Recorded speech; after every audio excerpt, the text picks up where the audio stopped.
All right. Hello, hello, hello, and welcome to this week's episode of Training That Drives Your Business. I'm Susan Gaddy.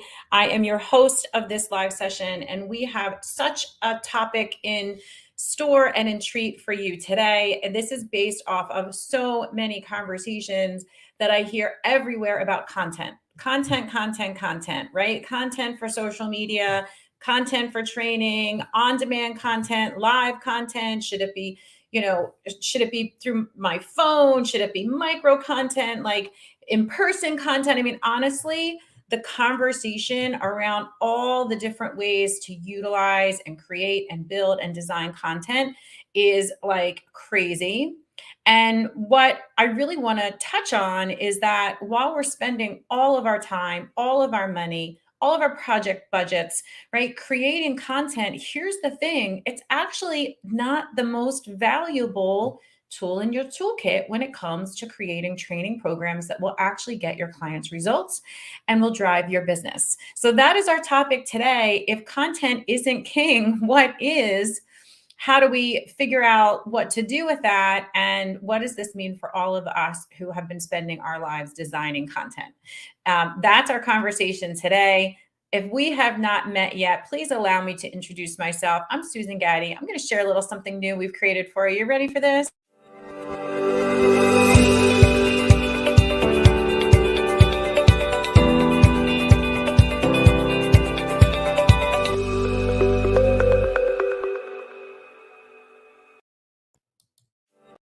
Give me a little thumbs up if you're loving our new intro to these sessions.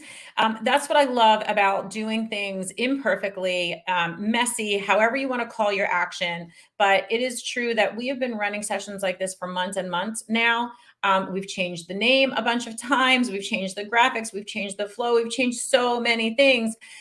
So please don't go spending all of your hard-earned money until you know you have what works. So thank you, thank you, thank you again, and welcome. If we have not met, I am Susan Gaddy. I am the founder of a training formula that has just been registered for trademark, another exciting milestone in our own company's journey that we call the Disruptive Spark methodology. And it's our view around how we impact training to make sure that there's results. We serve both subject matter experts who have started their own coaching and consulting businesses, as well as companies. And honestly, this I think is the funnest thing across the boards. So we serve companies at the global level. We love startup companies that are fast and nimble and need to change. And one of our recent new audiences for us are really small business owners. So how do we help you to create training experiences that actually create that ROI, that valuable investment of your money, time, and resources? And so that brings us to today. If you're just joining us, welcome. Please say hello. Tell us who's here. I'd love to know what's going on in your business these days. And what do you think is actually the true value of training? Is it really content, or is it something else? So let's just jump right to it. I'm going to add something else to the stream here. I'm going to make this just a little bit bigger. This is interesting. So this cuts off the bottom. Future note for later. But the real value of training for me is when it solves the problem your participants can't solve on their own. I mean, give me a thumbs up if this makes sense. Like, you don't actually need training if it's not a problem that needs to be solved. If somebody's already in the process of fixing the problem, they don't need training. There's certainly different ways to use training, but ultimately, when it comes to creating a training program, the goal is to solve a problem that your participants can't solve on their own. And while this isn't necessarily new information, what I really wanted to share today was a little bit of a personal story about a time in my own life when I realized that I wasn't actually doing that. I wasn't doing it at all. And it was one of those moments that kind of hit you like a ton of bricks. So, if you know my history, I ran corporate universities for many, many years, and then started in, kind of by accident as an entrepreneur after being laid off as the head of, a very well-known large company. I was running their training department. I was laid off in 2008. And, I found myself out of work with a brand new baby and a whole life I had no idea what to do with. So you do what most people do, and you just start, feeling your way. And I started it by accident, an instructional design company. I knew a lot of people in the industry. I had a lot of people calling me, can you create this? Can you create that? Can you create that? Sure, sure, sure, sure, sure. Fit my lifestyle. It was perfect. And that went on for like 10 years. And over that time, I created hundreds of training programs, literally hundreds of them. And about 5 years ago, when I decided to upgrade from, sort of being an extra set of hands, which was how we build ourselves, into truly becoming a true strategic partner and being a little bit more aligned on the top of the house, where we're actually making decisions about what should training look like, I realized I didn't quite have all of the skills that I needed. And so I joined probably my first ever training program. Raise your hand, my fellow trainers out there. Right? It's like the shoemaker's child. You actually never go to training. You only go to the trainings that you actually create. So this was my first opportunity to really go out and hire an experienced person and join their training program. And what's funny about this story, and I'll make it super quick, is that what showed up for me was a video, a couple of workbook pages. We had a bi-weekly group meeting, and we had a Facebook group. And I have to tell you, I was a little skeptical, I guess is the most polite way to say it. I was very skeptical of this experience because this was not well designed training. No disrespect, but coming from the place that I come from, what I know about adult learning and designing, highly efficient content and highly functional content, it certainly didn't meet any of those marks. But here's the crazy thing. Here's the crazy thing. Are you ready for this? I want to show you something. It was a 6-month program, just to be clear about it. And remember, we got a video every other week. We had a couple of worksheets that gave us some activities to do.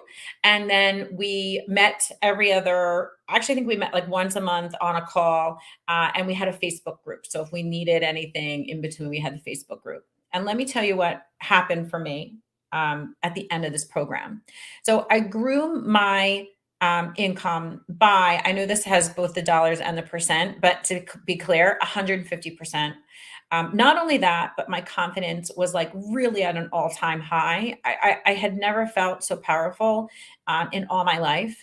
And the third thing was that it was literally life-changing. So not only did I get what I wanted out of, this business I was trying to build, but even more impactful was what I was able to take away and transfer into other areas of my life. And to this day, it is the thing that was one of the most monumentous learning experiences in my life. It was also the moment when everything that I knew to be true kind of crashed down around me, because the truth was the course wasn't that great. It wasn't that great. There was nothing special about it. There was nothing special about the workshops, but yet I had all of these results. And then when I sat back and I thought about the hundreds of training programs I've created in my career, I was almost like catatonic, because I couldn't point to a single result that looked like that. And my courses were exceptionally well designed, well crafted, fit the need, like checked all the boxes, but yet they didn't check any of these. So raise your hand if you're with me. That is a humbling experience when everything that you pride yourself on, everything you believe to be true, everything that you know is true in the world, all of a sudden in one fell swoop isn't. And so the thing that I love to speak about in these moments, and this is of course after years of reflection and a tremendous amount of continued growth mindset work, is that in the ashes, in the rubble, right? When what you know to be true has crashed down around you, you always have two choices. So you can stay there, holding your pieces and crying. And listen, there's nothing wrong with that, but you can't stay there forever. Well, you can, but like that's not living. But in those pieces actually becomes your mission.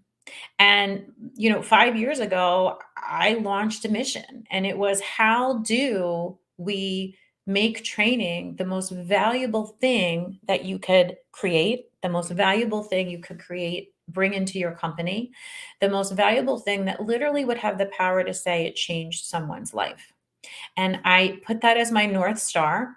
And I set out over the course of the next 5 years to really study, how is this happening? Why wasn't it happening for me? How is it happening for others? What did I need to learn? Who did I need to talk to? What more information did I need? Like all the things. And from there, we were really able to get a very solid foundational theory that we now have turned into what we call the disruptive spark training formula. So, for anyone out there today, I wanted to make sure that I take a minute to show you the 4 things that we now know to be true, right? This is our new truth, which is always exciting to have a new truth that we now know to be true. And I'm going to just put myself down here in the corner so I can make this a little bit bigger. We've actually put this into a full page, what we're calling the Founder's Guide.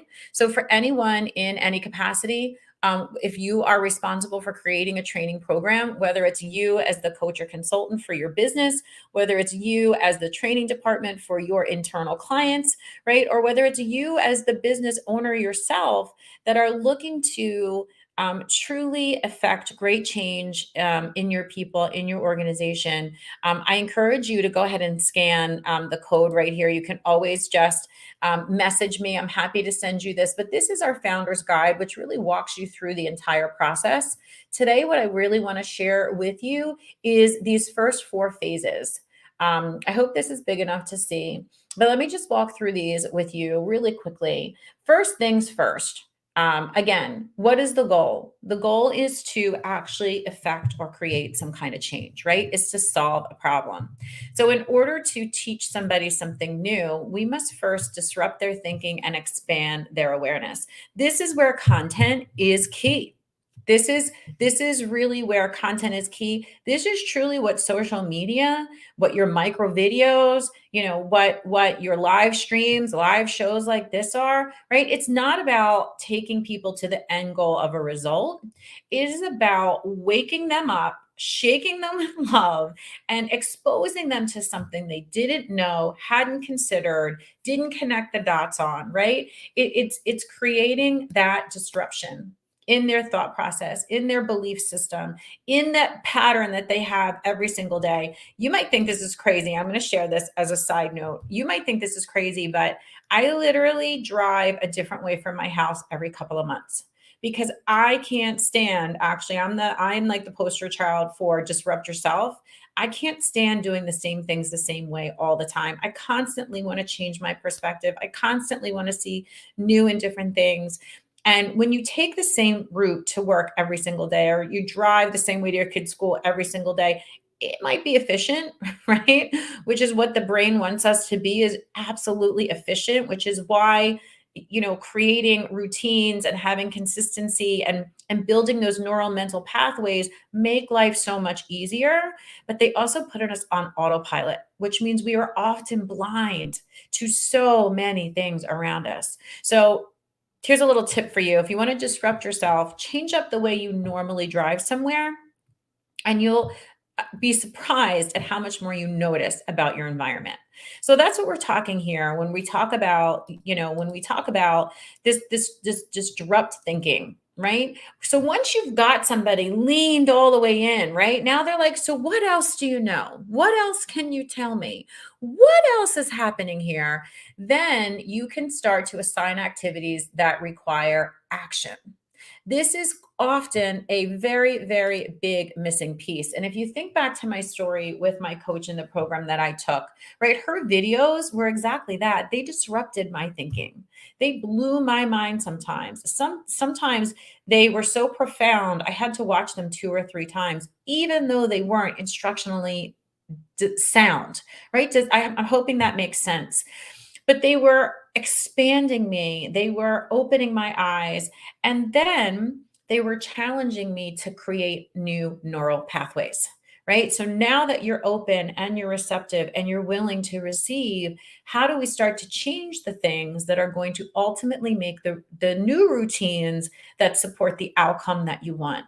So, really positive. I love when I see companies. I'm working with a company right now, and they have what they call the go do assignment. So at the end of everything, every single participant is always given a go do assignment, right? It's about going out there now and creating that new neural pathway, trying out the strategies, creating, new situations for yourself, and really effectively making those first uncomfortable, awkward steps towards this new place that you desire to be. That's the second one, this action, right? And then here's the one, this phase three, I would tell you probably is the phase when we do, if you've heard me talk at all, you might hear this from other talks. We actually provide a free 30-minute program review. And 9 times out of 10, the biggest takeaway we give people is they're missing this third phase, which is what we like to refer to as clarity, right? And here, phase three, we're talking about it going deeper and generating meaning. So here's the thing, and I want you to think about a baby, right? Think about a brand new baby learning to walk. So they spend all of their time in phase one watching us, those around them, walking, right? And then, we as the parent start sort of giving little tips, encouraging them, walking with them by their hand, right? Setting the stage, but ultimately they have to walk on their own. And what happens if you've ever seen a baby who's walking for the first time? They don't get up and like walk beautifully, right? They stumble, they fall, they trip. And what do you do as the parent, right? What do? You are there to go deeper, provide clarity, give emotional support sometimes when they need emotional support, encouragement, model other correct behavior. We almost never are afforded the opportunity to meet with our people once they've been through training. One of the first things I ever tried to create was something called Break Free of the Workshop Hustle. It didn't go over. But the concept lives within this founder's guide, because what we were talking about in Break Free of the Workshop Hustle is most workshops are designed to do these pieces. And let me just bring this.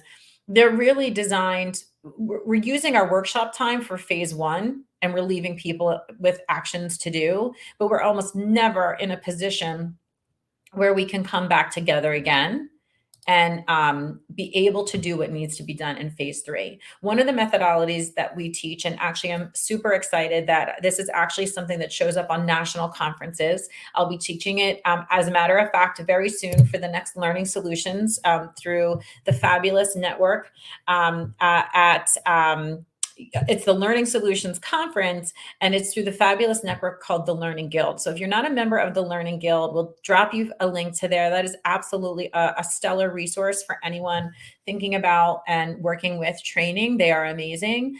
And I'm actually presenting to them our strategy for how you can use virtual social communities to accomplish that third phase, because the biggest barrier to that is actually time. And for the longest time, it was impossible because the technology really didn't exist. Actually, that's not true. It's existed for a long time, but it wasn't actually very well received because people valued being in the office. Here we are post-pandemic, best thing that ever happened to us from a work standpoint, right? We get the value of being together in a community versus being together face-to-face. So I'm going to leave a link to that as well. If you're interested in any of those materials, I'd be thrilled to share that with you also. But that's the third phase. That third phase is, how do you stay connected over time so that you can provide clarity, that you can celebrate wins, that you can remove obstacles, and sometimes you just need the encouragement of others.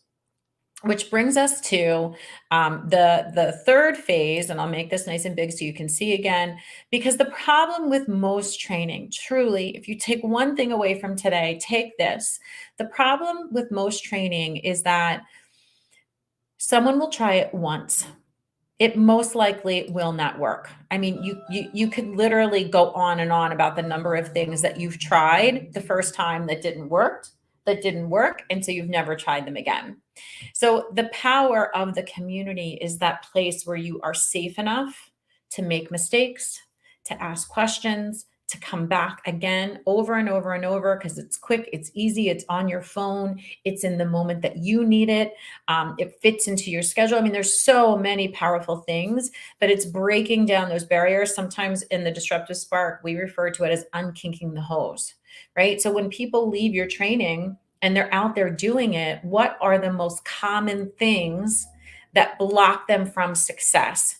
If you can put things in place to solve that, you will exponentially, like overnight, change the level of result, the level of client satisfaction, right? Which it drives everything, right? The more you get people results, the bigger your reputation grows, right? Which is good whether you are in a corporate position, right? Because when you can go into an executive board meeting and you can share ROI and results, you better believe you're going to be invited back, right? You better believe that you're going to be invited back. You go into that same boardroom and you say, we trained 75 people. Business people look at you like, so what? What's the so what, right? Breaking through the barriers, getting people the bigger results. That's the so what. That's the story. We don't have that story to tell because we never get that far. And it's not even our fault. Most of the times we're just completely tied, right? Our hands are tied. I can't tell you how many corporate training departments I work with where they don't have the resources, they don't have the team, they don't have the support. They're not built to do this, right? This is a completely new frontier in the world of learning and development. As a matter of fact, one of our huge goals is that we change the shape of learning and development into performance departments that aren't focused on creating training, but are truly focused on solving problems in the business and creating results. That's something that your board will invest in, guaranteed. That's a message that they will invest in. And the same is true for my friends that are, in the same role as I am, either in the coach or consultant community. What sells? Nothing sells better than another person, another human being who's had such an amazing experience and had such an amazing result that they're willing to tell other people about it. It's the sole reason I joined that first program. I mean, think about it. I always think about this too. I think this is a really fun story to think about. But when it comes to, I'm just going to take this off for a second. When it comes to, would you be willing to pay for training? Okay. So again, like I have both sides of the world all in this space, right? So on the coach and consultant side, that's literally the first question. What would somebody buy? Because you're not going to spend your own company's money, right? Creating a training program that's not saleable, right? When something isn't saleable, it means there's not a value for the other person. And so if they're not willing to make the investment, then your training might be the best training in the world, but if they're not willing to make the investment, you're not going to make any money. On the other side, so for the coach and the consultant, when you create such a valuable experience and you give your people, you go all in on helping them achieve the result that matters to them most, they become the thing that will catapult your business. It will catapult your program. It will make you become known in your space because people only whip out their credit cards and pay for proven concepts. Proven things that are proven, and nothing says proven than a testimonial. What's interesting on the other side is it's new. It's an expansion thing for us on the corporate world. We never think about, would someone pay for our training, even though that's exactly what's happening. But that's almost never a conversation. It's one of the first things we do when we go into a corporate organization.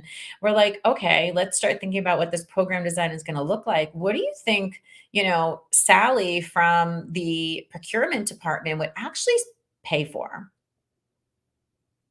What would I have to do? What would I have to build? What problems would I have to solve? Most needs assessments just start talking about missing gaps, missing skill gaps, which are important. But, that's secondary to, what do they need? What do they want? What would they show up for? What are they struggling with? How do I find that out? What does that look like? Right? That's almost unheard of in the corporate environment. I actually think people should be given a budget. They should be giving their own training budgets and they should get to pick and choose how they spend it. How about that for a revolutionary idea? We'll save that topic for another day.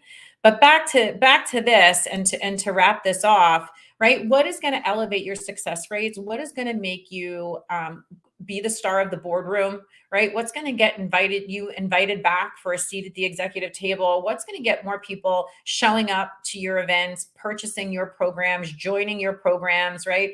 Singing your good praises all over social media where other people get to know you. This right here, this. When you start creating programs that disrupt thinking, that are filled with activities that force people, by the way, I'm going to be so strong, you have to force them into action. They are not going to take it on their own, because it's not the path of least resistance, and that's how we flow.